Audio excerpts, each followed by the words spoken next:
بسم اللہ الرحمن الرحیم۔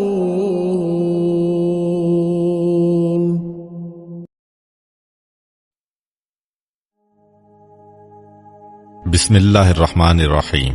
محترم ناظرین، السلام علیکم۔ آج کی ویڈیو میں ہم رسول کریم صلی اللہ علیہ وآلہ وسلم اور حضرت خدیجہ رضی اللہ تعالی عنہا کی شادی کا مکمل واقعہ بیان کریں گے۔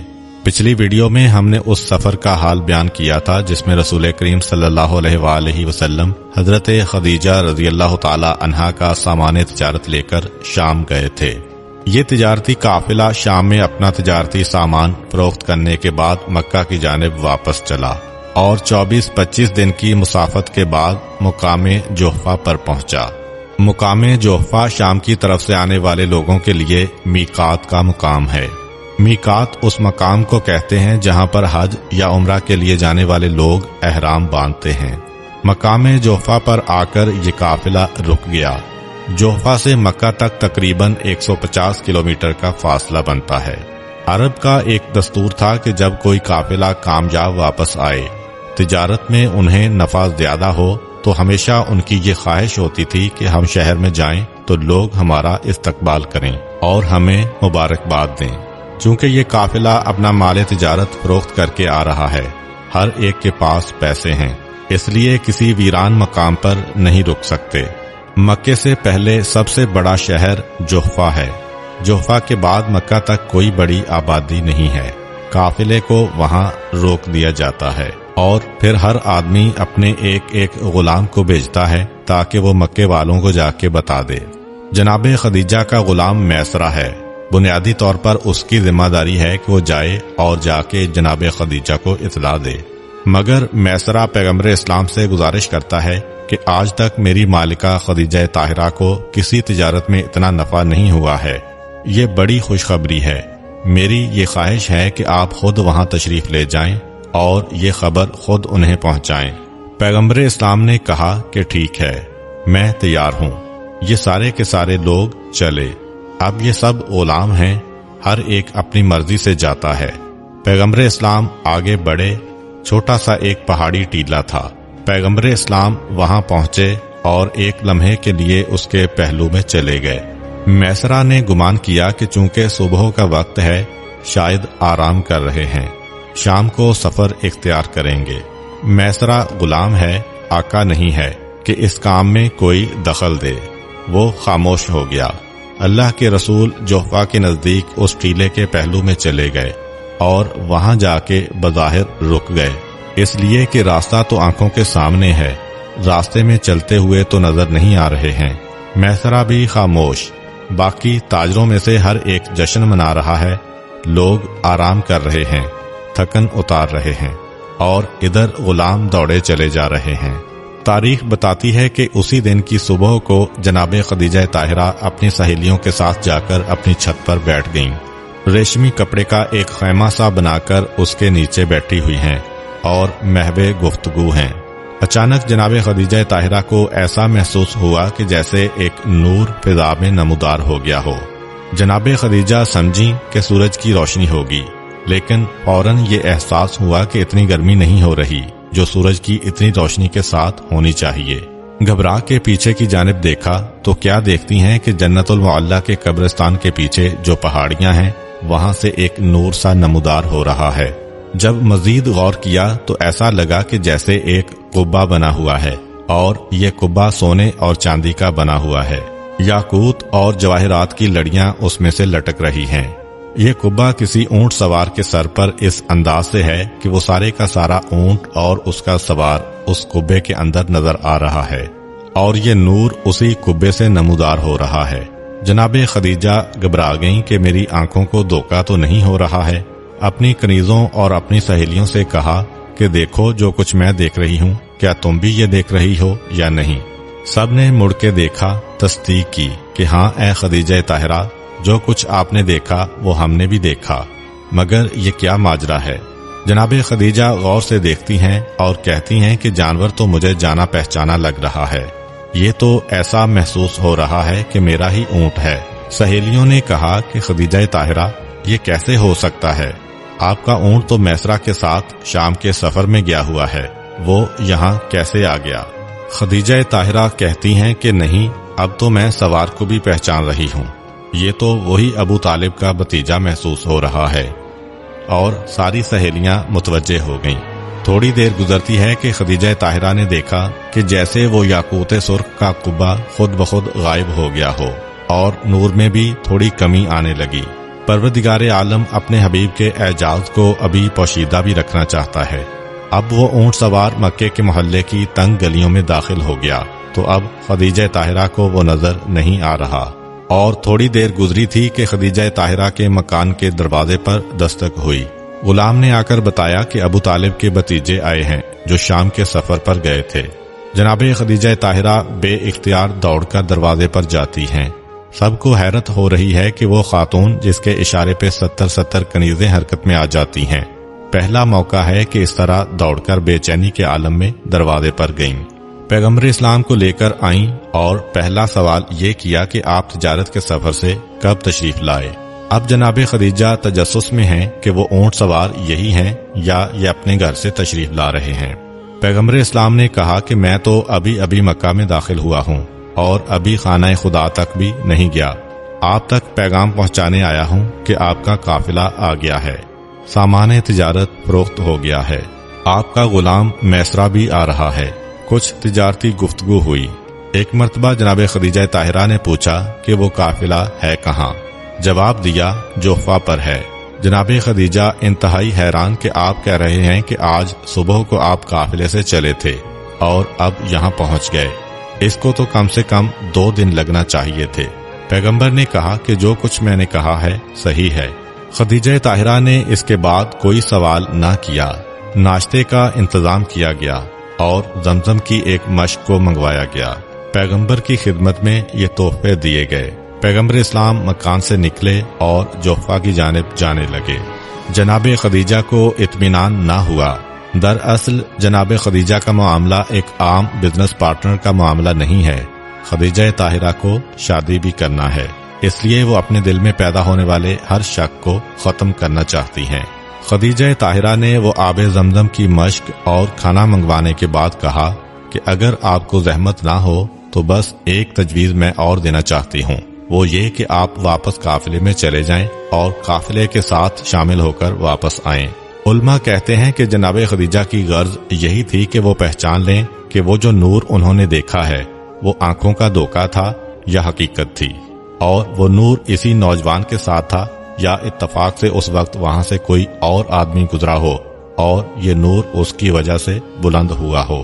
پیغمبر اسلام نے جناب خدیجہ کی درخواست کو قبول کیا، باہر آئے اور واپس قافلے میں پہنچے۔ وہاں جیسے ہی پیغمبر اسلام قافلے میں پہنچے تو میسرہ نے آگے بڑھ کر پیغمبر اسلام سے کہا کہ اب بہت دیر ہو گئی ہے، سارے غلام تو جا چکے ہوں گے، آپ اکیلے رہ گئے ہوں گے، لیکن اب آپ جلدی سے جائیے تاکہ ہماری مالکہ کو بھی دوسروں کے ساتھ ہی تجارت میں کامیابی کی خبر مل جائے۔ پیغمبر اسلام مسکراتے ہیں اور کہتے ہیں کہ میں تو خدیجہ طاہرہ کو اطلاع دے کر واپس بھی آ گیا ہوں۔ میسرہ کو یقین نہیں آ رہا، گھبرا کے کہا کہ یہ آپ کیا کہہ رہے ہیں؟ میں نے تو آپ کو اس ٹیلے کے پیچھے آرام کرتے ہوئے دیکھا تھا، مناسب نہ سمجھا کہ آپ کو جا کر جگاؤں۔ میں نے سوچا کہ ٹھیک ہے اب تھوڑی دیر آرام کر لیں، لیکن آپ کہہ رہے ہیں کہ جا کے واپس آ گئے۔ پیغمبر اسلام نے اس ناشتے کے سامان کو کھولا اور کہا کہ تم تو خدیجہ کے گھر میں زندگی گزار چکے ہو، پہچانتے ہو یہ کھانا کس گھر کا پکا ہوا ہے؟ پھر وہ زمزم کی مشق رکھ دی۔ مشق پر خدیجہ طاہرہ کی وہ مہر لگی ہوئی تھی جو تاجر حضرات اپنے ہر مال پر لگاتے ہیں۔ میسرہ کی عقل کام نہیں کر رہی، مگر یہ ایسے ثبوت ہیں کہ انکار بھی نہیں کر سکتا۔ خوشی کے عالم میں آگے بڑھا، قافلے میں جو لوگ اسے قریب نظر آئے سب کو یہ بات بتائی۔ اکثر نے کہا کہ اب تو تم جو کچھ بھی کہو گے ہم یقین کر لیں گے، اس لیے کہ جب سے مکہ سے نکلے ہیں اس نوجوان سے ایسے معجزات دیکھے ہیں کہ اب کسی کا انکار ممکن نہیں ہے۔ مگر ابو جہل کہتا ہے کہ یہ کیا کہہ رہے ہو، یہ ساحر و جادوگر ہے اور ساحروں سے ہر بات کی توقع کی جا سکتی ہے۔ خیر، ابو جہل کی پارٹی جادوگر سمجھ رہی ہے اور باقی لوگ کہہ رہے ہیں کہ ہمیں خود یقین ہو گیا ہے کہ اب یہ ہر معجزہ دکھا سکتا ہے۔ قافلہ مکے کی جانب چلا اور وہاں پہنچنے پر انتہائی احترام اور شان و شوکت کے ساتھ اس قافلے کا استقبال کیا گیا، اس لیے کہ مکہ کی تاریخ میں آج تک کوئی قافلہ اتنا کامیاب واپس نہیں آیا تھا، اور اس کا ثبوت یہ بھی تھا کہ جیسے ہی قافلہ مکے کے قریب پہنچ گیا اور مکے کے مکانات نظر آنے لگے، میسرہ نے ایک تجویز پیش کی، کہا کہ تم سب کو معلوم ہے اس سے پہلے بھی میں تم سب کے ساتھ تجارت میں جا چکا ہوں، آج تک ہمیں کبھی اتنا منافع حاصل نہیں ہوا، یہ صرف اس نوجوان کی برکت ہے، ہمارا فرض بنتا ہے کہ اب ہم اپنے مالوں میں سے ہدیہ نکال کر اس نوجوان کو پیش کریں۔ سارے قافلے میں سے کسی نے اعتراض نہ کیا، مگر میسرہ کہتے ہیں کہ دیکھو اس بات کا خیال رکھنا یہ صدقہ نہ ہونے پائے، اس لیے کہ اتنے دنوں میں میں نے یہ محسوس کر لیا ہے کہ یہ نوجوان ہدیہ تو لے لیتا ہے، صدقہ نہیں لیتا۔ ابو جہل جیسا شخص بھی اس وقت اپنے آپ کو اکیلا محسوس کر رہا ہے، اسے بھی اعتراض کرنے کی ہمت نہ ہوئی، اور اس سے پہلے کہ قافلہ مکہ میں داخل ہو، سارے قافلے نے دل کی خوشی اور احترام کے ساتھ پیغمبر کی خدمت میں ہدیہ پیش کیا۔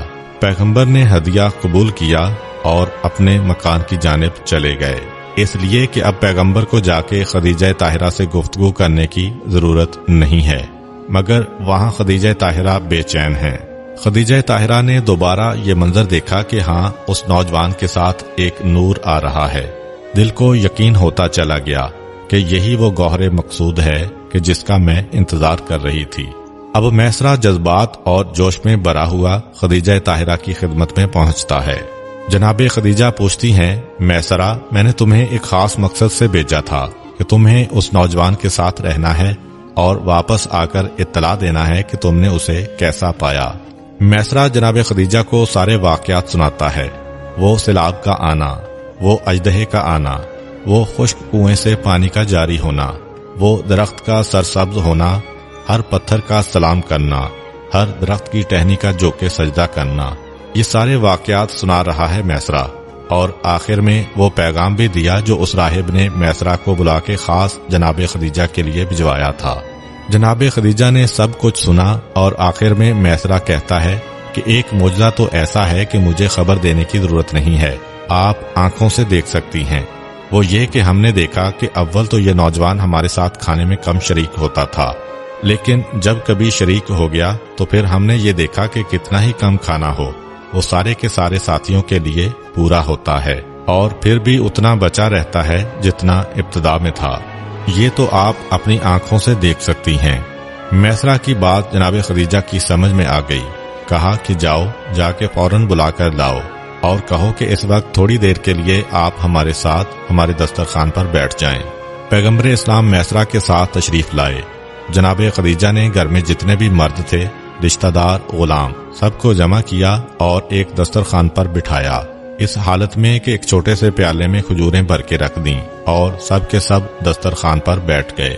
پیغمبر اسلام کے آنے کے بعد برکت کی یہ کیفیت تھی کہ پہلی کھجور پیغمبر اسلام نے اپنے دستے مبارک سے اٹھائی اور ہر ایک جناب خدیجہ کے حکم کے تحت پیٹ بھر کے کھانے کے باوجود بھی جب اس دسترخوان سے یہ کہتا ہوا اٹھا کہ اب تو ہمارے پیٹ میں گنجائش نہ رہی، تب بھی کھجوریں اتنی ہی تھیں جتنی ابتدا میں رکھی گئی تھیں۔ خدیجہ طاہرہ نے پیغمبر اسلام کا شکریہ ادا کیا۔ پیغمبر واپس اپنے گھر کی جانب آئے اور میسرہ سے اتنی خوش ہوئیں، کہا کہ میسرہ جا، میں نے تجھے آزاد کیا۔ میسرہ کی بیوی بھی جناب خدیجہ کی کنیز تھی، میں نے تیری بیوی کو بھی آزاد کیا۔ ان کے بچے بھی خدیجہ طاہرہ کے غلام تھے، میں نے تیرے بچوں کو بھی آزاد کیا۔ اس کے بعد زمین کا ایک ٹکڑا دیا، 2 اونٹ اور سونے اور چاندی کی ایک کثیر مقدار دی کہ میسرہ تو نے مجھے ایسی خوشخبری سنائی ہے کہ اب اس کے بعد تیرا حق ہو گیا میرے اوپر، ان سارے تحفوں کو لے کر جا اور آج سے تو آزاد ہے۔ میسرہ پیغمبر اسلام کا شکریہ ادا کرتے ہوئے کہ آج ان کے سبب سے مجھے آزادی ملی ہے، روانہ ہوتا ہے۔ اب جناب خدیجہ کے دل کو اطمینان ہو گیا، کیونکہ اس سے پہلے 3 واقعات ہو چکے ہیں۔ ایک تو یہ کہ ایک مرتبہ جناب خدیجہ اپنی سہیلیوں کے ساتھ خانہ خدا کے سامنے والے صحن میں بیٹھی ہوئی تھیں کہ ایک یہودی عالم وہاں سے یہ کہتا ہوا گزرا کہ مبارک ہو، تم میں ایک ایسی عورت ہے جو اللہ کے آخری نبی کی بیوی بننے والی ہے، اور اے مکے کی عورتوں، وہ آخری نبی اسی مکے کی سرزمین پر ظاہر ہوگا۔ تم میں سے جو بھی اس کی اطاعت کرے اور اسے قبول کرے وہ دنیا و آخرت دونوں کی ملکہ ہوگی۔ باقی عورتوں نے تو کنکر اٹھا کر اس عالم کو مارا، مگر جناب خدیجہ کے دل میں یہ بات بیٹھ گئی، کیونکہ جناب خدیجہ ان عورتوں میں سے ایک تھیں جو اسلام سے پہلے ہی اللہ کے دین کی جانب ان معنوں میں راغب تھیں کہ ان کے ایک چچا تھے ورقہ ابن نوفل، جو تورات اور زبور کے بہت بڑے عالم تھے۔ جناب خدیجہ اکثر ان کے پاس جایا کرتی تھیں اور ان سے تورات و زبور سنا کرتی تھیں۔ پھر دوسرا واقعہ پیش آیا کہ ایک دن جناب خدیجہ نے ایک یہودی عالم کی اپنے گھر میں دعوت کی، کیونکہ جناب خدیجہ علماء کا بڑا احترام کرتی تھیں۔ جناب خدیجہ اپنے گھر کے بالا خانہ پر ہیں، یہودی عالم بیٹھا ہے۔ ایک مرتبہ گھبرا کے جناب خدیجہ سے کہا کہ یہ جو نوجوان گلی میں سے جا رہا ہے، کیا تم اس کو ایک لمحے کے لیے یہاں بلوا سکتی ہو؟ جناب خدیجہ کہتی ہیں کہ میں نے پہچان لیا ہے، یہ بنو ہاشم کا نوجوان ہے۔ غلام سے کہا کہ جاؤ اور جا کر میرا پیغام دو۔ پیغمبر آئے، خدیجہ طاہرہ پردے میں ہیں اور یہ یہودی عالم سامنے ہے۔ پردے کے باہر یہودی عالم نے کہا کہ اگر اجازت ہو تو میں آپ کے لباس کو شانے سے تھوڑا سا ہٹانا چاہتا ہوں۔ پیغمبر نے اجازت دی۔ یہودی عالم نے لباس ہٹایا، مہر نبوت کی زیارت کی، ایک مرتبہ اسے بوسہ دیا، اس کے بعد پیغمبر کو رخصت کیا اور خدیجہ طاہرہ سے پوچھا کہ یہ نوجوان کون تھا۔ خدیجہ طاہرہ کہتی ہیں یہ تم نے کیا غضب کیا، اس طرح سے اس کے لباس کو ہٹا لیا؟ ارے اگر اس کے چچا اس کے ساتھ ہوتے تو خدا کی قسم وہ تمہیں قتل کر دیتے، مگر اجازت نہ دیتے کہ ان کے بھتیجے کو کوئی ہاتھ بھی لگائے۔ یہودی عالم کہتا ہے کہ آپ نہیں جانتی یہ نوجوان اللہ کا آخری پیغمبر ہونے والا ہے، کیونکہ تورات میں لکھا ہے کہ اسی مکے کی سرزمین میں اللہ کا آخری نبی آئے گا، اس کے باپ کا اس کی پیدائش سے پہلے انتقال ہو جائے گا، دادا اس کے بچپن میں انتقال کر جائیں گے اور اس کے چچا اس کی کفالت کریں گے۔ خدیجہ طاہرہ نے کہا کہ ہاں یہ تو ساری چیزیں اس کے اندر پائی جاتی ہیں۔ بس اس یہودی عالم نے کہا کہ خدیجہ میں فقط ایک بات اور بتا دوں کہ اسی عرب کی سرزمین سے ایک عورت اس سے نکاح کرے گی، اور جو عورت اس سے نکاح کرے گی وہ کائنات کی خوش قسمت ترین عورت ہوگی، دنیا اور آخرت دونوں کی ملکہ ہوگی۔ اور اے خدیجہ، عقل مند انسان وہی ہے جو کبھی ایسے موقع کو ہاتھ سے نہیں جانے دیتا۔ یہ واقعہ بھی خدیجہ اپنی آنکھوں سے دیکھ چکی تھیں۔ یہ دونوں واقعات تجارت سے پہلے کے واقعات ہیں۔ تیسرا واقعہ یہ تھا کہ ورقہ بن نوفل نے ایک تعویذ لکھ کے دیا تھا جسے جناب خدیجہ اپنے تکیے کے نیچے رکھ کے سو گئی تھیں، اور ایک خواب آیا تھا جس میں آپ کو رسول اللہ سے شادی کی بشارت ملی تھی۔ یہ تین نشانیاں تو خدیجہ طاہرہ کے پاس پہلے تھیں۔ پھر میسرہ کی رپورٹ کہ جو کچھ اس نے دیکھا، اور میسرہ کے ذریعے سے اس عیسائی راہب کی پیشین گوئی، اور پھر اپنی آنکھوں سے اس نور کے چمکنے کو دیکھنا۔ جناب خدیجہ یقین کی آخری منزل پہ پہنچ چکی ہیں کہ یہی ہے میرا گوہر مقصود۔ اب جناب خدیجہ نے یہ چاہا کہ میں پیغمبر اسلام سے نکاح کر لوں۔ ایک جانب ایک خوف بھی ہے کہ میں کیسے نکاح کروں، اس لیے کہ پیغمبر مجھے قبول کریں کہ نہ کریں، وہ آخری نبی ہیں، اتنے افضل اور کائنات کے سردار ہیں۔ دوسری جانب یہ بھی خطرہ ہے کہ اگر میں سوچتی رہی تو ایسا نہ ہو کہ اس سے پہلے ہی ان کا نکاح کہیں اور ہو جائے۔ اب جناب خدیجہ سوچ میں ہیں کہ کیا کریں۔ بالآخر انہوں نے اپنی سہیلی نفیسہ کو بلایا اور اس سے کہا کہ پہلے تم جا کر یہ دیکھو کہ کیا ابو طالب کے اس بھتیجے کے دل میں میرا کوئی خیال ہے کہ نہیں، اگر میں اس کے رشتے کی بات کروں تو کہیں وہ انکار تو نہیں کرے گا۔ نفیسہ پیغمبر اسلام کے گھر میں داخل ہوتی ہیں۔ پیغمبر اسلام نے اسے احترام کے ساتھ بٹھایا اور پوچھا کہ کیسے آنا ہوا۔ نفیسہ نے کہا کہ اب آپ کی عمر شادی کے قابل ہو چکی ہے، کیا آپ نے کوئی ارادہ کیا ہے شادی کے بارے میں؟ پیغمبر جواب دیتے ہیں کہ میرے جو حالات ہیں وہ تمہارے سامنے ہیں۔ ہاں، میرے چچا کہہ رہے تھے کہ سفر تجارت کے بعد اب اتنے پیسے جمع ہوئے ہیں کہ اب یہ شادی کا اہتمام ہو سکے گا۔ نفیسہ کہتی ہیں کہ اگر میں آپ کو ایک رشتہ بتاؤں کہ حسن میں بھی، دولت میں بھی اور شرافت میں بھی اس مکہ کی سرزمین پر اس سے بہتر کوئی نہیں ہے، تو کیا آپ اسے قبول کریں گے؟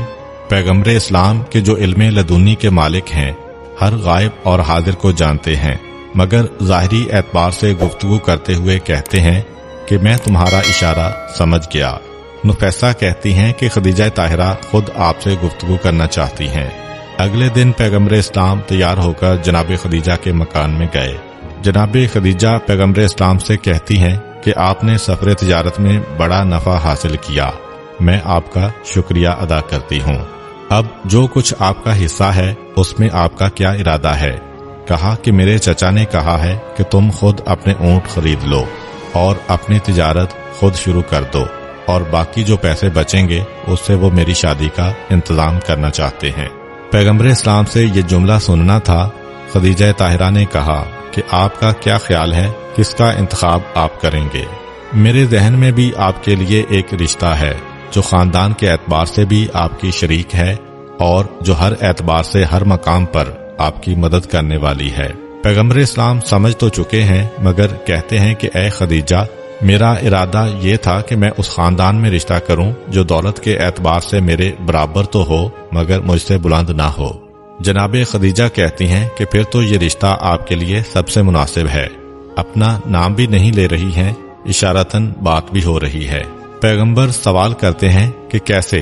کہا کہ اس لیے کہ میرے پاس کوئی دولت نہیں ہے، میری تمام دولت، جائیداد اور سامان تجارت وہ سب آپ کے لیے ہے، آپ کے نام ہبہ کیا جاتا ہے، سب کچھ آپ کے پاس ہے، میں تو ایک کنیز ہوں، اب اس کے بعد میرے پاس کچھ بھی نہ رہے گا۔ وہ جو دولت کا فرق تھا وہ تو ختم ہو گیا، اب آپ کے پاس دولت زیادہ ہے، میں تو ایک کنیز بن کے رہوں گی۔ پیغمبر اسلام نے سنا اور ایک مرتبہ یہ کہہ کے واپس آئے کہ میں اپنے چچا سے بات کرتا ہوں۔ پیغمبر اسلام اپنے چچا کے پاس آئے۔ صبح کا وقت ہے، بنی ہاشم کے سارے نوجوان حضرت ابو طالب کے پاس جمع ہیں۔ حضرت ابو طالب فرماتے ہیں کہ اے میرے بھتیجے، ایسا لگ رہا ہے کہ آج تم مجھ سے کچھ کہنا چاہتے ہو۔ پیغمبر نے اپنا مدعا بیان کیا کہ آپ نے بھی پہلے تذکرہ کیا تھا، اب میرا بھی ارادہ ہے کہ اس شادی کے مرحلے سے فارغ ہو جاؤں۔ حضرت ابو طالب فرماتے ہیں کہ ہاں، ہم ڈھونڈ رہے ہیں، خاندان بنو ہاشم کے لیے اس کے معیار کی کوئی لڑکی ہونی چاہیے۔ پیغمبر اسلام کہتے ہیں کہ خویلد کی بیٹی خدیجہ بھی اس کے لیے تیار ہے اور وہ اس رشتے کے لیے آمادگی بھی ظاہر کر چکی ہے۔ حضرت ابو طالب سوچ میں ہیں اور اس سے پہلے کہ وہ کچھ کہیں، ان کا چھوٹا بھائی پیغمبر اسلام کا ایک اور چچا ابو لہب بولا کہ اے محمد، یہ تو نے کیا کہہ دیا؟ کیا تمہیں معلوم نہیں کہ خدیجہ طاہرہ کا معیار کتنا بلند ہے؟ فلاں علاقے کے بادشاہ نے پیغام بھیجا، رد کر دیا، فلاں قبیلے کے سردار نے پیغام بھیجا، رد کر دیا۔ اگر ہمارے خاندان میں سے کوئی سردار پیغام بھیجتا تو سمجھ میں آنے والی بات تھی، مگر تمہارے پاس تو کچھ بھی نہیں ہے، تمہارا پیغام کیسے لے جایا جائے؟ ہم سب کی رسوائی ہوگی۔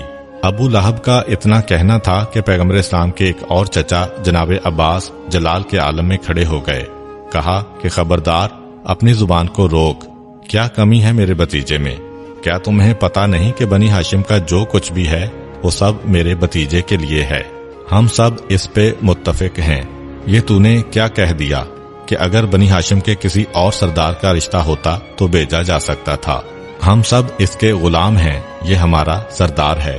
جناب عباس نے اتنے جوش کے ساتھ گفتگو کی کہ سب خاموش ہو گئے، مگر حضرت ابو طالب نے کہا کہ اس طریقے سے رشتہ بھیجنا مناسب نہیں ہے۔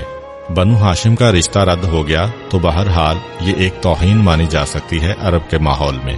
ایسا کرو کہ خود پہلے خدیجہ طاہرہ کی رائے لے لی جائے کہ وہ کیا کہنا چاہتی ہیں۔ مگر کیسے رائے لی جائے؟ شادی کا مسئلہ ہے، اجنبی خاندان ہے، مگر ایک راستہ سمجھ میں آ گیا۔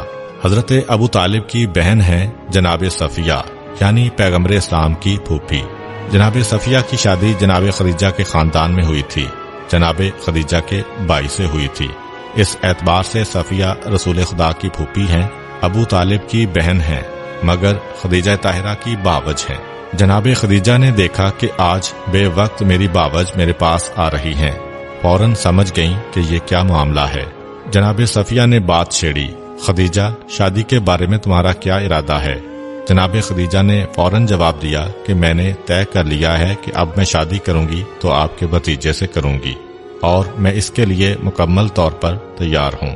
یہ جس انداز سے گفتگو تھی، جناب صفیہ کو یقین کامل ہو گیا وہ پلٹ کے جناب ابو طالب کے پاس آئیں اور بتایا کہ بھائی یہ معاملہ طے ہے، خدیجہ راضی ہیں اور تم کوئی بھی انتظام کرو، خدیجہ تمہارے ساتھ ہیں۔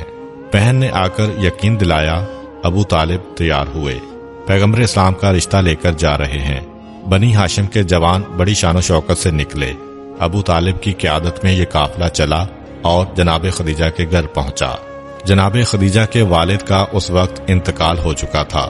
جناب خدیجہ کے چچا عمرو بن اسد اس وقت حیات تھے اور قبیلے کے سردار تھے۔ رسمی گفتگو کے بعد حضرت ابو طالب نے ان کے سامنے یہ رشتہ پیش کیا۔ عمرو بن اسد نے نہ تو کوئی توہین کی، نہ کسی قسم کے غصے کا اظہار کیا، مگر یہ کہا کہ پہلی بات تو میں یہ بتا دوں کہ خدیجہ طاہرہ کے معاملے میں بھی دخل نہیں دیتا ہوں۔ خدیجہ خود مختار ہیں، وہ اپنی مرضی سے فیصلہ کرتی ہیں، لیکن آپ کے رشتے کو سننے کے بعد میں پہلے ہی بتا سکتا ہوں کہ خدیجہ کا فیصلہ کیا ہوگا۔ خدیجہ کبھی اس رشتے پہ تیار نہیں ہوں گی۔ بڑے بڑے سرداروں کے رشتے رد کر دیے، بادشاہوں کے رشتے رد کر دیے، اس رشتے کو کیسے قبول کرے گی؟ اس لیے میں اس رشتے کو اس لیے کہ مجھے خدیجہ کی مرضی معلوم ہے رد کرتا ہوں۔ جناب ابو طالب کے لیے اتنا ہی جملہ بہت تھا۔ غیرت ہاشمی جلال میں آ گئی۔ یہ سب انتہائی غصے اور غم کے عالم میں باہر آئے اور اپنے گھر چلے گئے۔ اب سمجھ میں نہیں آ رہا کہ صفیہ کچھ کہہ رہی تھیں اور خدیجہ کے چچا کچھ کہہ رہے ہیں۔ جناب خدیجہ تک یہ خبر پہنچی کہ خاندان بنو ہاشم اس انداز سے آنے کے بعد واپس چلا گیا ہے۔ خدیجہ طاہرہ انتہائی پریشان کہ یہ کیا ہو گیا، یہ تو سارا معاملہ ہی بگڑ گیا، اتنا صاف انکار میرے چچا کی جانب سے ہو گیا ہے۔ اب اس کے بعد جناب خدیجہ اپنی رائے دے بھی دیں تو چچا کا مسئلہ، چچا نہ بول چکے ہیں، چچا اپنی توہین سمجھیں گے کہ میں نے کچھ کہا اور میری بھتیجی نے اس کی مخالفت کی۔ اگرچہ خدیجہ طاہرہ خود مختار ہیں، لیکن خود مختاری کا یہ مطلب نہیں کہ بزرگوں کا احترام نہ کیا جائے۔ اور پھر خاندان بنو ہاشم ابو طالب کے ساتھ آیا ہے۔ ابو طالب کو اس دروازے سے انکار کر دیا گیا ہے اور دوبارہ وہ واپس تو نہیں آئیں گے کیونکہ غیرت کے خلاف ہوگا۔ کیا کیا جائے، سمجھ میں نہیں آتا کہ اس مسئلے کو کیسے سلجھایا جائے۔ ذہن نے ایک مرتبہ ہدایت دی کہ اس وقت ایک ہی آدمی تمہاری مدد کر سکتا ہے، کسی طرح سے اسے بلاؤ اور اس سے مدد مانگو۔ یہ کون ہے؟ یہ جناب خدیجہ کے چچا ورقہ ابن نوفل ہیں، جو پورے خاندان کے انتہائی سلجھے ہوئے آدمی اور عالم ہیں اور جنہیں رسول کی رسالت پہ یقین کامل ہے۔ یہ وہ شخصیت ہیں کہ پیغمبر اسلام کے اعلان رسالت کے فوراً بعد ان کا انتقال ہو گیا، لیکن یہ پیغمبر اسلام کی عظمت کو پہلے سے مانتے تھے۔ یہ ایک ایسی شخصیت ہیں کہ جن سے خدیجہ اپنی بات بیان کر سکتی ہیں، کیونکہ یہ دونوں ہم عمر تھے اور دونوں میں ایک حد تک بے تکلفی بھی تھی۔ یہ جا کر خدیجہ کے چچا سے بات کر سکتے ہیں کیونکہ ایک لحاظ سے یہ ان کے بھائی بھی ہیں اور ساتھ تورات کے عالم بھی ہیں۔ چنانچہ جناب خدیجہ نے اپنی کنیز سے کہا کہ جا کر میرے چچا ورقہ کو بلا کے لاؤ۔ ورقہ آئے۔ ورقہ کو خدیجہ سے بیٹیوں جیسی محبت تھی۔ پوچھتے ہیں کہ کیا بات ہے خدیجہ، بڑی پریشان نظر آ رہی ہو۔ جناب خدیجہ نے کہا کہ پریشان کیسے نہ ہوں کہ جن کا اس دنیا میں کوئی ہمدرد ہی نہ ہو، کوئی پریشانیاں دور کرنے والا ہی نہ ہو۔ ورقہ بن نوفل مسکرا کر مذاق کے انداز میں کہتے ہیں کہ خدیجہ اس میں تو تمہاری اپنی غلطی ہے، بہت سے رشتے آئے، رشتوں کو تو تم نے رد کر دیا۔ وہی تو رشتہ ہے کہ جو مونس و غم گسار اور ساتھی کا رشتہ ہوتا ہے۔ جناب خدیجہ نے کہا کہ مثلاً میں نے کون سا رشتہ رد کیا؟ کہا کہ فلاں بادشاہ کا، فلاں حاکم کا، فلاں سردار کا۔ خدیجہ نے کہا کہ یہ سب تو مکے کے باہر کے رشتے ہیں، میں اپنا شہر نہیں چھوڑنا چاہتی ہوں۔ ورقہ کہتے ہیں کہ پھر اس مکے والے بھی بہت سارے بڑے بڑے رشتے ہیں، ابو جہل جیسے سردار کا رشتہ، عتبہ کا رشتہ، شیبہ کا رشتہ، اتنے بڑے بڑے سردار ہیں۔ خدیجہ نے کہا کہ مگر یہ تو سب گمراہ ہیں، گمراہوں سے میں کیسے شادی کروں؟ آپ کے ذہن میں مکے کا رہنے والا کوئی ایسا شریف شخص نہیں جو میرا ساتھی بھی بنے، گمراہ بھی نہ ہو؟ ورقہ ابن نوفل کہتے ہیں کہ ایسی تو پورے مکے میں ایک ہی شخصیت میرے ذہن میں آ رہی ہے اور وہ ہے عبداللہ کا یتیم۔ بس خدیجہ طاہرہ نے سنا، کہا کہ آپ نے تعریف تو کر دی، مگر دنیا کے ہر انسان میں کوئی عیب ہوتا ہے، ذرا مجھے بتائیے تو صحیح ان میں خرابیاں کیا ہیں؟ عیب کیا ہیں تاکہ اس کے بعد پھر میں اس رشتے کے بارے میں کوئی رائے دے سکوں۔ ورقہ ابن نوفل کہتے ہیں کہ ہاں یہ بھی ضروری ہے، دونوں پہلو معلوم ہونا چاہیے۔ سنو اب اس کے عیب سنو۔ یہ کہہ کے ورقہ نے عیب گنانا شروع کیے کہ یہ وہ ہے جس کا حسب بے مثال ہے، جس کا خاندان بہت طویل ہے، جس کی آنکھیں سرمے والی ہیں، جس کے اخلاق بہت جمیل ہیں، جس کی سخاوت ہر ایک کے لیے ہے، جس کی جود اور دوسروں پہ مہربانی عام ہے۔ خدیجہ طاہرہ کہتی ہیں کہ یہ سب تو آپ نے خوبیاں بتائی ہیں، میں تو کہہ رہی ہوں کہ عیب گنوائیے۔ کہا کہ ہاں اس کے عیب بھی سنو۔ یہ وہ ہے کہ جس کا باطن اس کے ظاہر سے بہتر ہے، یہ وہ ہے کہ کائنات میں اس سے افضل کوئی نہیں ہے، یہ وہ ہے کہ جس کے خاندان کی مثال کوئی نہیں ہے، یہ وہ ہے کہ جس کی شخصیت کی نظیر کوئی نہیں ہے۔ خدیجہ طاہرہ گھبرا کے کہتی ہیں کہ یہ تو سب آپ نے فضائل گنوا دیے، ارے میں کہتی ہوں کوئی عیب بتائیے۔ کہا کہ ہاں اب سنو اس کے عیب بھی سنو۔ یہ وہ ہے کہ جس کا چہرہ چاند کی مانند ہے، یہ وہ ہے کہ جس کی پیشانی ستاروں سے زیادہ چمک رہی ہے، یہ وہ ہے کہ جس کی خوشبو مشک و عنبر سے زیادہ ہے، یہ وہ ہے کہ جس کا کلام شہد سے زیادہ شیریں ہے، یہ وہ ہے کہ جب چلتا ہے تو ایسا لگتا ہے کہ 14ویں کا چاند چل رہا ہے۔ جناب خدیجہ طاہرہ کہتی ہیں کہ یہ سب تو فضائل ہیں، میں کہہ رہی ہوں کہ عیب گنوائیے۔ ورقہ آخر تھک کے کہتے ہیں کہ خدیجہ اس کا عیب کون گنوائے جس میں کوئی عیب ہی نہیں ہے، جو سر سے لے کر پیر تک فضائل کا مجسمہ ہے۔ جناب خدیجہ نے کہا کہ جب ایسی کیفیت ہے کہ آپ جیسا آدمی کہہ رہا ہے تو اب اس کے علاوہ کسی اور رشتے کا تصور ہی نہیں ہو سکتا۔ اب میں یہ چاہتی ہوں کہ آپ کسی طرح اس معاملے کو پائے تکمیل تک پہنچائیں۔ ورقہ ابن نوفل نے کہا کہ خدیجہ یہ معاملہ ایسا ہے کہ میں اس میں یوں نہیں پڑوں گا، میری شرط ہے، مجھے بھی کچھ چاہیے۔ جناب خدیجہ کہتی ہیں کہ یہ آپ نے کیا بات کر دی، جو آپ چاہیں، جو چیز آپ طلب کریں آپ کے لیے ہے۔ دولت چاہیے، سواری چاہیے، جائیداد چاہیے، مکان چاہیے۔ ورقہ نے کہا کہ خدیجہ تمہیں معلوم ہے کہ ان چیزوں کی مجھے کبھی بھی ضرورت نہیں تھی، میں تو کچھ اور چاہتا ہوں۔ جناب خدیجہ کہتی ہیں کہ بتائیے تو صحیح آپ کا مطالبہ کیا ہے، میں آپ کا مطالبہ پورا کروں گی۔ ورقہ نے کہا کہ سنو خدیجہ، مجھے معلوم ہے کہ تمہارا شوہر قیامت کے دن سارے گناہگاروں کی بخشش کروانے والا ہوگا، وہ روز حساب کا دن ہوگا، اس کا تصور کر کے آج بھی میرا جسم کانپ رہا ہے۔ بس ایک وعدہ کرو، میدان قیامت میں اپنے شوہر سے کہہ کر میری شفاعت کرواؤ گی۔ جناب خدیجہ نے کہا کہ چچا میرا آپ سے روز قیامت بخشش کا وعدہ ہے۔ ورقہ نے کہا کہ اب بتاؤ، میں دل و جان سے تمہاری خدمت کرنے کو اور اس رشتے کو طے کرانے کو تیار ہوں، مسئلہ کیا ہے، پریشان کیوں ہو؟ خدیجہ طاہرہ نے کہا کہ مسئلہ یہ ہے کہ ایک طرف میرے چچا انکار کر چکے ہیں، دوسری جانب ابو طالب اس گھر کے دروازے سے واپس لوٹائے جا چکے ہیں، میری سمجھ میں نہیں آتا کہ میں کیا کروں۔ ورقہ نے کہا کہ ٹھہرو، اس مسئلے کو میں طے کرتا ہوں۔ ورقہ اپنی جگہ سے کھڑے ہوئے اور کہا کہ دونوں کو سمجھانا میرا کام ہے۔ سب سے پہلے وہ عمرو بن اسد کے پاس جاتے ہیں جو ان کے رشتے کے بھائی ہیں اور جناب خدیجہ کے سگے چچا ہیں۔ جا کے کہتے ہیں کہ اے عمرو، غضب کر دیا تو نے، حمزہ کی تلوار کو بھول گئے، خاندان بنی ہاشم کو اپنے دروازے سے ذلیل کر کے بھیج دیا۔ کیا تمہیں معلوم نہیں کہ خاندان بنو ہاشم اگر تلواریں نکال کر ہمارے خلاف آ جائے تو سارے مکے میں کوئی ہماری حمایت کرنے والا نہ ہوگا، سب بنی ہاشم کے پرچم تلے جمع ہو جائیں گے، ہمارے خاندان کے لیے زندہ رہنا محال ہو جائے گا، یہ ساری عزت دولت، یہ سارا اقتدار، یہ سب ختم ہو جائے گا۔ اور تم نے نتائج پر غور کیے بغیر ابو طالب جیسے مرد شریف اور حمزہ جیسے شیر نر کو اپنے دروازے سے واپس کر دیا ہے، یہ نہیں سوچا کہ اگر یہ لوگ ہمارے خلاف ہو گئے تو کیا ہوگا۔ عمرو بن اسد گھبرا گئے، کہا کہ ورقہ ہوا کیا ہے؟ میں نے کسی کو ذلیل نہیں کیا، کسی کی توہین نہیں کی۔ کہا کہ خاندان بنو ہاشم ایک رشتہ لے کر یہاں آیا تھا، کون ہے جو بنی ہاشم کا رشتہ رد کرے، اور تم نے اسے رد کر دیا۔ عمرو ابن اسد کہتے ہیں کہ دیکھو، دو وجوہات تھیں، خاندان بنو ہاشم سے اگر کسی اور کا رشتہ آتا تو شاید میں رد نہ کرتا، خاندان بنو ہاشم اپنے خاندان کے ایک یتیم کا رشتہ لے کر آیا تھا، عبداللہ کے یتیم کا۔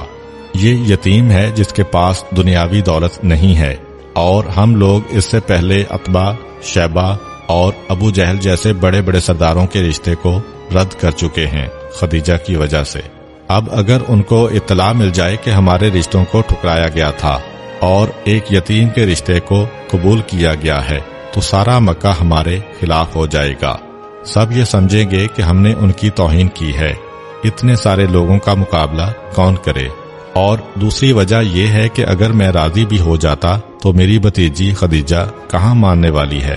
اب عمرو ابن اسد کے ذہن میں تو وہ تصور نہیں ہے، نہ ان کو کوئی نبوت رسول کا علم ہے، نہ ان کو تورات و انجیل کی پیشین گوئیوں سے کوئی دلچسپی ہے۔ یہ تو ایک عام شخصیت سمجھ کے بات کر رہے ہیں کہ خدیجہ نے اتنے بڑے بڑے بادشاہوں کے رشتوں کو ٹھکرا دیا، مکے کے سرداروں کے رشتے کو ٹھکرا دیا، تو خدیجہ بھی کہاں تیار ہوتی، بلکہ وہ مجھ ہی سے ناراض ہو جاتی کہ میں نے چچا ہو کر ان کے حق کا خیال نہ کیا۔ ورقہ ابن نوفل کہتے ہیں کہ اے عمرو ابن اسد، یہ تمہیں کیا ہو گیا ہے؟ کیسی بات کر رہے ہو؟ جہاں تک اس بات کا تعلق ہے کہ اگر ہم نے عبداللہ کے یتیم سے رشتہ کر دیا تو سارا مکہ ہمارے خلاف ہوگا، یہ تم نے کیسے سوچ لیا؟ کیا تمہیں معلوم نہیں ہے کہ سارے مکے میں کوئی ایسا نہیں ہے کہ جو عبداللہ کے اس یتیم کا احترام نہ کرتا ہو اور اس کے مقام کو نہ جانتا ہو؟ سارا مکہ اسے صادق و امین کہتا ہے۔ ہاں، اگر کوئی اور رشتہ آئے تو یقیناً لوگ اعتراض کریں گے، مگر اس کے رشتے کا انتخاب کرو گے تو کسی کو اعتراض نہیں ہوگا، یہ میں ذمہ داری لیتا ہوں۔ اور جہاں تک خدیجہ کا معاملہ ہے تو اس سے پہلے تو ہر رشتہ خدیجہ تک پہنچایا گیا تو انہوں نے انکار کیا۔ اس دفعہ تم نے اس رشتے کو وہاں تک کیوں نہ پہنچایا؟ اپنی مرضی سے کیسے فیصلہ کر لیا؟ عمرو ابن اسد گھبرا کے کہتے ہیں، تو کیا تمہیں خدیجہ کی رائے معلوم ہو گئی؟ کہا کہ ہاں، خدیجہ دل و جان سے اس رشتے پر راضی اور خوش ہیں۔ عمرو ابن اسد نے سنا تو گھبرا گئے کہ اگر میری بھتیجی راضی ہو گئی تو اب تو یہ بات باہر نکل گئی تو میری توہین ہوگی۔ کیا کوئی ایسا طریقہ نہیں ہے کہ یہ معاملہ اس طرح سے طے پا جائے کہ میرا احترام بھی برقرار رہے اور بات بھی بن جائے؟ ورقہ نے کہا کہ ہاں، وعدہ کرو، اب اگر خاندان بنی ہاشم تمہارے پاس آ گیا تو تم پورے احترام کے ساتھ ان سے بات کرو گے۔ اب عمرو ابن اسد گھبرا گئے کہ اگر میری اپنی بھتیجی ہی میری بات کو تسلیم نہیں کر رہی اور یہ بات باہر نکل گئی تو خدیجہ کا مقام میرے مقابلے میں زیادہ ہے مکہ میں تو مشہور ہی اس لیے ہوں کہ خدیجہ کا چچا ہوں، کتنی میری توہین ہوگی۔ چنانچہ ورقہ ابن نوفل کو زبردستی عمرو ابن اسد نے بھیجا کہ جا کے کسی طرح خاندان بنی ہاشم کو راضی کرو۔ ورقہ ابن نوفل ابو طالب کے مکان پر آئے۔ بنی ہاشم کے سارے بزرگ و جوان جمع ہیں اور بات یہ ہو رہی ہے کہ آج پہلی مرتبہ ہمارے خاندان کی تاریخ میں اس طرح سے ہمیں خالی ہاتھ پلٹایا گیا۔ جوان جوش میں ہیں، بزرگ غصے میں ہیں، مگر ابو طالب جو غالباً حقائق کو جانتے ہیں وہ خاموش ہیں، سر جھکا ہوا ہے۔ ورقہ ابن نوفل داخل ہوئے، دیکھا کہ اس وقت محفل کا انداز کچھ اور ہے، لیکن تورات و زبور کے عالم ہیں اور مکے کے انتہائی پڑھے لکھے انسان ہیں۔ چنانچہ بڑی حکمت عملی کے ساتھ ابو طالب سے جا کے گفتگو کی۔ معلوم تھا کہ جناب حمزہ سے گفتگو کرنے کا فائدہ نہیں، جناب عباس سے گفتگو کرنے کا فائدہ نہیں، یہ سب اس وقت جوش و جذبات میں ہیں، لیکن ابو طالب کے پاس گئے، ان سے جا کر بات کی اور اپنے بھائی کی جانب سے معذرت کی، جناب خدیجہ کی پریشانی ان کو بتائی، اپنے خاندان کی بدنامی کا تذکرہ کیا اور آخر میں اس مرحلے پہ لا کے بات کو ختم کیا کہ ابھی کسی کو پتہ ہی نہیں چلا ہے اور جو کچھ آپ کی توہین ہوئی ہے ہم معافی مانگتے ہیں اور اب آپ میرے ساتھ چلیے۔ حضرت ابو طالب کو راضی کیا، بس ابو طالب راضی ہو گئے تو اب حمزہ بھی نہیں بول سکتے، عباس بھی نہیں بول سکتے، سارا خاندان پیچھے پیچھے چل رہا ہے۔ عمرو ابن اسد نے بڑی عزت و احترام کے ساتھ استقبال کیا، معاملہ طے پا گیا، کہا کہ ہمیں یہ رشتہ قبول ہے اور اس کے بعد ایک تاریخ مقرر ہو گئی۔ یہ تاریخ کون سی تھی اس کے بارے میں کوئی مستند روایت نہیں ہے، بس اتنا پتہ چلا کہ بہت قریب کی تاریخ طے پا گئی کہ کم سے کم نکاح ابھی ہو جائے، اس لیے کہ عمر ابن اسد نے ایک معذرت کی تھی کہ یہ خاندان کی ایسی عورت کی شادی ہے جو ملکۃ العرب کہلاتی ہے، ہمیں انتظام کرنے کے لیے وقت چاہیے، ہمیں اپنے پورے قبیلے کو بھی جمع کرنا ہے، ہماری عزت کا بھی معاملہ ہے۔ تو خاندان بنو ہاشم نے یہ تجویز رکھی کہ کم سے کم نکاح ابھی ہو جائے، رخصتی چاہے بعد میں ہو جائے۔ عمر ابن اسد راضی ہو گئے اور آخر جو دن طے پایا تھا اس دن خاندان خدیجہ نے ایک چھوٹی سی تقریب کا اہتمام کیا تھا۔ سب لوگ تیار ہیں۔ اب تاریخ بتاتی ہے کہ اگر وقت نہیں ملا تھا تیاری کا، مگر جناب خدیجہ کو تو معلوم ہے کہ یہ وہ شادی ہو رہی ہے کہ جس کے لیے خدیجہ کافی عرصے سے بے چین تھیں۔ مختصر سے وقت میں بہترین انتظامات کر لیے گئے اور اب انتظار ہو رہا ہے کہ بنی ہاشم کا خاندان پیغمبر اسلام کے ساتھ آئے۔ اس عرصے میں مکہ کے دوسرے سردار آنے لگے جو بطور مہمان بلائے گئے تھے۔ عین اس وقت میسرہ نے دیکھا کہ ابو جہل داخل ہوا ہے، کیونکہ اسے بھی خاندان خدیجہ کی طرف سے دعوت دی گئی تھی۔ ابو جہل آیا تو صحیح، لیکن بالکل آخری وقت میں، اور جس وقت وہ محفل میں داخل ہوا تو دیکھا کہ ایک بہت بڑا خیمہ لگایا گیا ہے اور اس کے اندر شادی کی تقریب کا اہتمام کیا جا رہا ہے۔ مہمانوں کے لیے دونوں طرف اور سامنے کرسیاں رکھی ہیں اور بالکل سامنے کی جانب ایک بڑی سی کرسی رکھی ہے۔ ابو جہل اپنے مقام کو جو اسے مکے میں حاصل ہے ذہن میں لاتا ہے اور سوچتا ہے کہ یہ کرسی میرے لیے ہے، اس لیے وہ آگے بڑھا اور اس بڑی کرسی پہ بیٹھنا چاہتا ہے کہ میسرہ نے یہ منظر دیکھا، ڈانٹ کے روک دیا کہ اے ابو جہل، اپنے مقام کو پہچان، یہ تیرا مقام نہیں ہے، تجھے عام مہمانوں کے ساتھ بیٹھنا پڑے گا۔ ابو جہل شرمندگی کی حالت میں واپس آیا، ابھی کرسی پر بیٹھا تھا کہ یکا یک شور ہو گیا کہ بارات آ گئی ہے، اور سب نے یہ منظر دیکھا کہ حضرت ابو طالب کے پہلو بہ پہلو پیغمبر اسلام اس شام سے تشریف لا رہے ہیں کہ حضرت عبد المطلب کا پیرہن بدن کے اوپر ہے، ہاتھ میں عقیق سرخ کی انگوٹھی ہے، حضرت ابراہیم کا عصا ہاتھ میں ہے، پاؤں میں حضرت الیاس کی نالین ہے، اور اس طرح تبرکات انبیاء سے سج دھج کر اللہ کے رسول اس شام سے داخل ہوئے کہ ابو طالب ساتھ میں ہیں، جناب حمزہ تلوار لے کے آگے ہیں اور جناب عباس حفاظت کے لیے پیچھے ہیں۔ سارے جوانان بنی ہاشم اور بزرگان خاندان پیغمبر اسلام کو لے کے آ رہے ہیں۔ پوری شان کے ساتھ یہ بارات محفل میں داخل ہوئی، سب کے سب مہمان استقبال کے لیے کھڑے ہو گئے۔ ابو جہل ابھی آ کر بیٹھا ہی تھا کہ اس نے دیکھا کہ سب لوگ کھڑے ہو رہے ہیں، مگر جو اس کے دل میں تکبر اور غرور ہے اور پیغمبر اسلام کے ساتھ سفر شام میں ابو جہل کو جو اختلاف اور حسد ہوا تھا، اس کی وجہ سے وہ اپنی جگہ پر بیٹھا رہا۔ جناب حمزہ سے یہ منظر برداشت نہ ہو سکا اور ننگی تلوار کو ہاتھ میں لے کر آگے بڑھے۔ ابو جہل کے پنجے میں پنجہ ڈال کر اتنی طاقت سے دبایا کہ روایت میں ہے کہ ابو جہل کی انگلیوں سے خون جاری ہو گیا تھا، اور اس سے کہتے ہیں کہ یہ تو نے کیسی بے ادبی کی کہ میرا بھتیجا آ رہا ہے۔ سارے مکے کے سردار کھڑے ہو گئے اور تو اسی طرح بیٹھا رہا، تجھے کھڑا ہونا پڑے گا۔ تکلیف کی شدت سے تڑپ کر ابو جہل کھڑا ہوتا ہے۔ حضرت ابو طالب نے یہ منظر دیکھا، آواز دی کہ حمزہ، یہ شادی کا موقع ہے، مہمان آئے ہوئے ہیں، اس وقت کوئی اختلافی بات نہ کرنا۔ جناب حمزہ جو ابو جہل کو سزا دینا چاہتے تھے، مگر اپنے بھائی جو خاندان کے سردار بھی ہیں ان کی بات سن کے واپس آ گئے۔ پیغمبر اسلام کو لا کے اس کرسی پر بٹھایا گیا۔ ایک جانب حضرت ابو طالب بیٹھے ہیں، ایک جانب حضرت خدیجہ کے چچا عمر ابن اسد بیٹھے ہیں، ان کے برابر میں ورقہ ابن نوفل بیٹھے ہیں۔ تھوڑی دیر کے بعد نکاح کی رسم کا آغاز ہو گیا۔ حضرت ابو طالب نے خطبہ نکاح پڑھا۔ اس خطبے میں پروردگار کی توحید کا ذکر ہے، انبیاء کی نبوتوں کا تذکرہ ہے، ابراہیم و اسماعیل کی فضیلت کا تذکرہ ہے، اور اس کے حوالے سے اپنے خاندان کی فضیلت بیان کرنے کے بعد پھر پیغمبر اسلام کا ذکر ہے کہ مکہ والو، تمہیں پتہ ہے کہ علم میں، فضل میں، شرافت میں، بلند ہمتی میں میرے بھتیجے جیسی مثال اس وقت پوری دنیا میں نہیں ہے۔ ہاں، جہاں تک مال کا سوال ہے تو یقیناً مال تو بہت کم ہے، لیکن تم اس بات کو بھی جانتے ہو کہ مال ایک ڈلتے ہوئے سائے اور اڑتے ہوئے پتے کی مانند ہے۔ مال کے ملنے سے نہ کسی کو فضیلت ملتی ہے اور نہ مال کے نہ ملنے سے کسی کی فضیلت کم ہوتی ہے۔ اور اس کے بعد اپنے خطبے کے اختتام میں اعلان کیا کہ میں اپنے بھتیجے کی جانب سے اس کا نکاح خدیجہ کے ساتھ کرتا ہوں، اور نکاح کے اس صیغے کے بعد آخری جملہ یہ کہا کہ میں خدا کی قسم کھا کر یہ کہتا ہوں کہ عنقریب میرے بھتیجے کو ایک بہت بڑی خوشخبری اور ایک بہت بڑی سعادت ملنے والی ہے۔ جناب ابو طالب کا کلام مکمل ہوا۔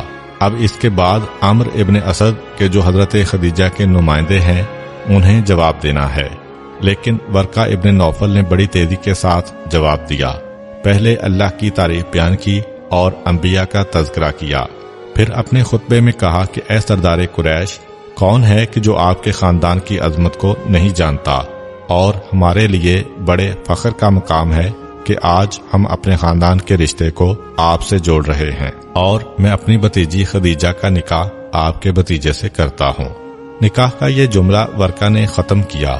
اگرچہ یہ نکاح اعلان نبوت سے پہلے ہوا، مگر اس کے بارے میں پروردگار عالم کی یہی مرضی تھی کہ اس کا ایک ایک جز شریعت اسلامیہ کے مطابق ہو۔ چنانچہ ابو طالب کہتے ہیں کہ ورقہ، آپ نے جواب دیا، مگر ہماری خواہش ہے کہ خدیجہ کے چچا جو اس وقت خدیجہ کے نمائندے اور وکیل بھی ہیں وہ اس جملے کا جواب دیں۔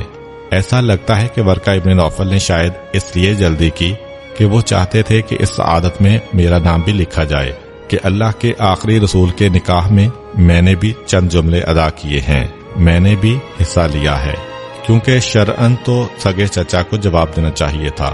عمرو ابن اسد نے جواب دیا اور ہر طرف خوشی کی لہر دوڑ گئی کہ یہ نکاح ہو گیا۔ حضرت ابو طالب نے نکاح کے وقت ہی حق مہر حضرت خدیجہ کو ادا کر دیا۔ حق مہر مختلف روایتوں کے مطابق 20 اونٹ یا 12.5 اونس سونا یا 400 سونے کی اشرفیاں تھیں۔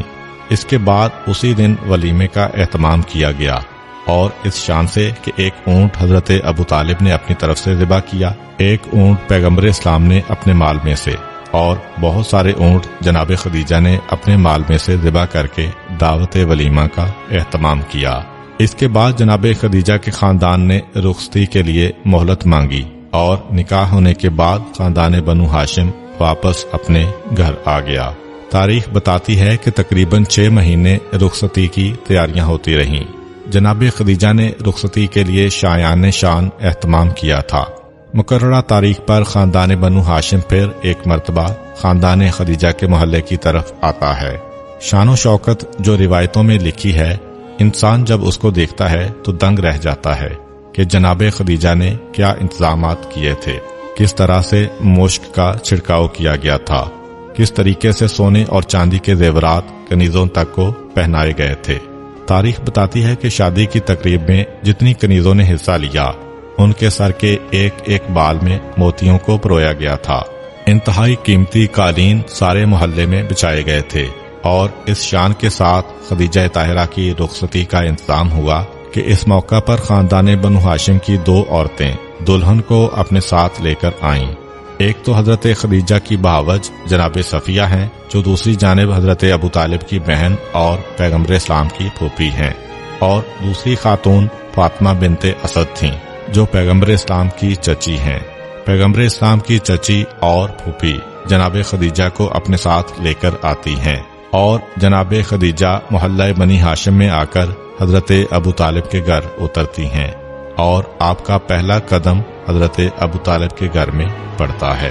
شادی کے 2-3 دن بعد ہی جناب خدیجہ نے پیغمبر اسلام سے ایک خواہش ظاہر کی، اور وہ خواہش یہ تھی کہ اب نکاح ہونے کے بعد میں یہ چاہتی ہوں کہ اپنے وعدے کو پورا کروں، وہی وعدہ جو حضرت خدیجہ نے پیغمبر اسلام کے ساتھ کیا تھا کہ شادی کے بعد میری ساری دولت اور جائیداد آپ کی ہوگی، میں تو آپ کی کنیز بن کے رہوں گی۔ میں وہ وعدہ پورا کرنا چاہتی ہوں، اس لیے آج سے میرا سارا مال، میرے سارے جانور، میری ساری جائیداد، میرے سارے غلام، میری ساری کنیزیں، میرا سارا سامان تجارت، یہ سارا سونا چاندی آج کے بعد سے یہ سب آپ کا ہے، میں آپ کو ہبہ کرتی ہوں۔ یہ سب پیغمبر اسلام کے سپرد کر دیا گیا۔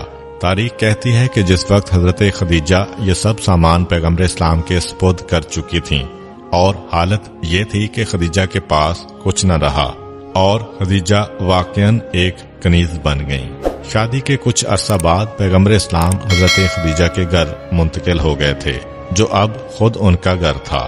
اس کے بعد پھر اللہ کے رسول نے جناب خدیجہ کی تجارت کو اور وسیع کیا، اور اس وقت مکہ کے لوگوں نے یہ دیکھا کہ اتنی دولت آنے کے بعد بھی یہ نوجوان ایسا ہے کہ نہ اس کی سچائی میں کوئی فرق پڑ رہا ہے، نہ اس کی امانت میں کوئی فرق آ رہا ہے۔